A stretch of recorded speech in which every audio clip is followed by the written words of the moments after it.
Mes chers amis burkinabés, salutations. J'aborderai aujourd'hui la question afférente à ces quelques 50 000 habitations ou logements sociaux que bâtit actuellement le Burkina en faveur des pauvres du pays. L'intention est certainement louable, mais il faut faire bien attention de ne pas épouser les traits empreints de paresse sociale des sociétés américaines, européennes et plus particulièrement québécoises. En effet, des milliers de Québécois sont passés maîtres dans l'art de soutirer au gouvernement fédéral et provinciaux des prestations mensuelles qui les maintiennent dans une forme d'immobilisme, voire de parasites sociaux.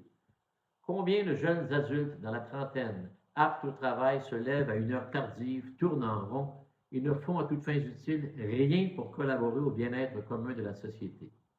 Il est donc, selon moi, très important que ces quelques 50 000 ou plus récipiendaires des largesses gouvernementales du Burkina contribuent à l'essor du pays.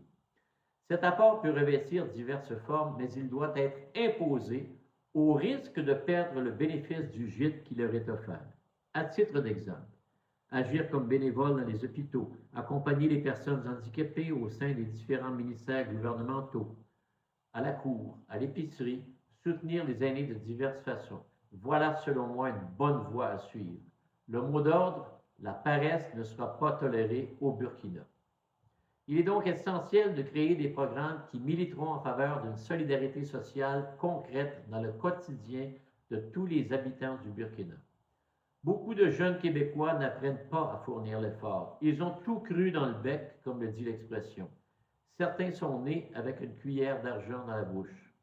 Combien d'Africains envient le mode de vie nord-américain? Or, c'est un leurre.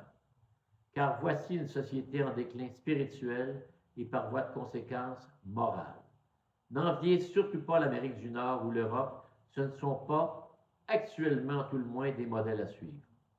Le Burkina se doit de créer une société modèle dont Dieu doit être la figure de proue. Attention donc que le développement économique du Burkina ne relègue le Tout-Puissant aux oubliettes, comme c'est le cas au Canada. Les églises y sont vides, tout comme les mosquées. La société québécoise se nécrose, s'avilit progressivement. Un retour aux sources de nos aïeux est vital, sans quoi la descente, déjà vertigineuse, n'ira qu'en s'accentuant. Encore une fois, n'enviez surtout pas le modèle québécois, il peut conduire à la ruine spirituelle. Une excellente journée à tous.